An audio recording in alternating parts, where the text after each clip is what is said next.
ప్రతిపక్ష హోదా అడుగుతున్న జగన్మోహన్ రెడ్డిపై స్పీకర్ రఘురామకృష్ణరాజు హాట్ కామెంట్స్ చేశారు. జగన్ చంటి పిల్లోడని, చందమామ కోసం మారం చేసినట్లుగా ఆయన చేస్తున్నారని సెటైర్లు గుప్పించారు. జగన్ 60 రోజులు అసెంబ్లీ సమావేశాలకు రాకపోతే ఆటోమేటిక్ గా డిస్క్వాలిఫై అయిపోతారని ఎద్దేవా చేశారు రఘురామ. విశాఖ కోడేరు అనేది ఒక మేజర్ పంచాయతీ. భీమవరం పట్టణానికి ఆనుకునే ఉంటుంది. అది తర్వాత మళ్ళీ ఇంకా విశాఖ కోడేరు దాటాక కూడా మళ్ళీ భీమవరం సంబంధించిన అంటే భీమవరం నియోజకవర్గానికి సంబంధించిన కొన్ని ప్రాంతాలు మళ్ళీ వస్తాయి.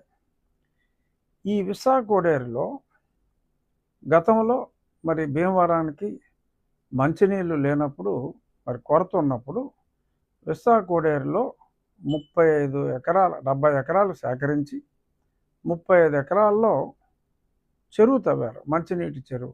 ఈరోజు భీమవరానికి వచ్చే మంచినీళ్ళు భీమవరంలోనే ఉండాలి అంటే ఆ మంచినీళ్ళ చెరువుని తరలించుకుంటారా? నీకు మంచినీళ్ళ చెరువు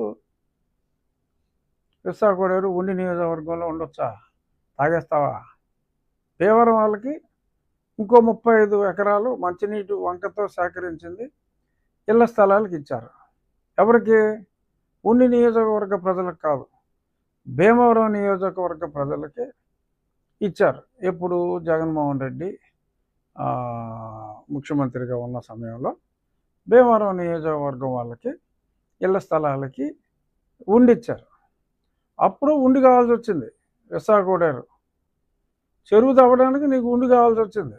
విశాఖ కోడేరు అక్కడ ఉన్న వాళ్ళకి నీళ్ళు ఇవ్వకూడదని చెప్పి మరి ఇంత నీచంగా అంటే మంచినీటి దగ్గర కూడా రాజకీయం చేస్తున్న, సరే లెక్కరు చెత్త లెక్కరు ఇచ్చారు, కొన్ని లక్షల కుటుంబాలు నాశనం అయిపోయినాయి, అదేదో జరుగుతుంది అనుకోండి. అది వరుసగా రోజుకి ఒకటి దొరుకుతున్నాడు, త్వరలో మరి ఇంకెవరు దొరుకుతారో అవన్నీ సపరేట్ ఆస్పెక్ట్స్. కనీసం మంచినీళ్ళ విషయంలో కూడా ఇంత దరిద్రంగా అక్కడ ఉన్న మంచినీరు క్వాలిటీ ఆ కాలనీకి ఇచ్చేది ఇది ప్రస్తుతం వచ్చేది.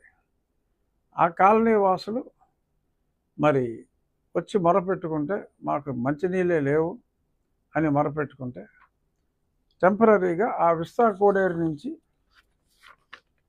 ఊరికి దూరంగా ఉంది కాబట్టి ఇక్కడ మున్సిపాలిటీ వాటర్ లైన్కి 50 మీటర్ల దూరంలో ఉంది. ఊరికి ఈ ప్రాంతం ఆల్మోస్ట్ 3 కిలోమీటర్ల దూరంలో ఉన్నందువల్ల వీరికి ఇక్కడి నుంచి మంచినీరు ఇమీడియట్గా అవ్వాలంటే ఇక్కడి నుంచి ఇవ్వాలి. ఎందుకంటే భీమవరానికి వచ్చే మంచినీళ్ళు ట్యాంకే అక్కడ ఉంది కాబట్టి నేను అధికారులతో మాట్లాడి అక్కడ ఆ నీరు వాడిన వాళ్ళకి ఎంతోమందికి వాళ్ళ ఒళ్ళంతా ఎలా అయితే నీటి ఖర్చుకి తాగడానికి ఎలాగో నీళ్లు కొనుక్కోవాలి, ఇంట్లో ఏం ప్యూరిఫైర్లు పెట్టినా అవ్వట్లా, స్నానం చేయడానికి కూడా ఎంతో ఇబ్బంది పెడుతున్న పరిస్థితుల్లో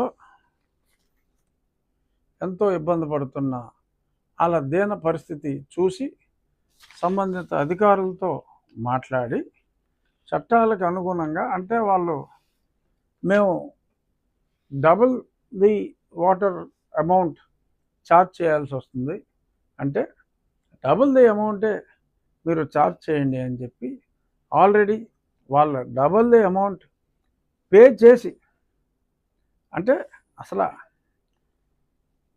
పేమెంటు చేయలేదన్నట్టుగా ఆ కామన్ నాగేశ్వరరావు మాట్లాడితే డబ్బులు పే చేశారు. పే చేసి డబుల్ తర్వాత నీటి ఛార్జీలు కూడా డబుల్ పే చేయడానికి కమిట్మెంట్ ఇచ్చి ఇన్ని చేసిన తర్వాత మరి దానికి ఎగ్జిక్యూటివ్ ఇంజనీర్ పబ్లిక్ వర్క్స్ అనుమతి కూడా తీసుకుని ప్రొసీడ్ అవ్వమని రాష్ట్ర ప్రభుత్వం అనుమతి ఇచ్చిన తర్వాత మున్సిపల్ శాఖ ఆ అనుమతి కూడా తీసుకొని ఇప్పుడు ప్రారంభించబోతున్నారు.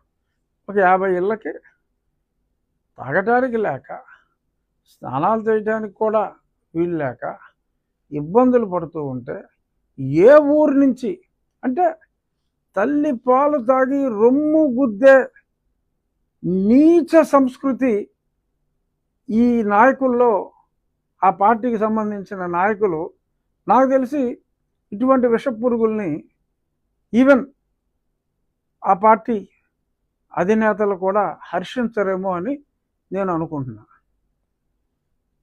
భీమవరం కాలనీ అక్కడ ఈ తాగే ప్రతి చుక్క వచ్చేది అక్కడి నుంచా? నీ ఊర్లో నీ డంపింగ్ యార్డు డ్రైన్లు వేస్తారా? కానీ ఒక 50 కుటుంబాలకి తాగడానికి నీరు డబల్ ది రేట్లో సప్లై చేస్తే అన్యాయం, చేతులు బాగానే అంటారా? ఎంత డబ్బులు ఇచ్చేస్తారా? డబల్ ది రేట్ ఇచ్చి ఆ పని చేస్తే అధికారులకి డబ్బులు ఇచ్చేస్తారా? వాళ్ళు ఎలా ఉన్నారు? వాళ్ళ పరిస్థితి ఏంటి? ఓ పక్క మరి రోజు పేపర్ చూస్తే కనపడుతూనే ఉంది ఇది బాగుంటుంది. ఇక్కడేమో ఏమీ మాట్లాడటానికి ఏమీ లేక మరి ఈ రకంగా అది మాట్లాడటం, అది ఒక నీచ సంస్కృతికి, నీచ ప్రవృత్తికి నిదర్శనం. అన్ని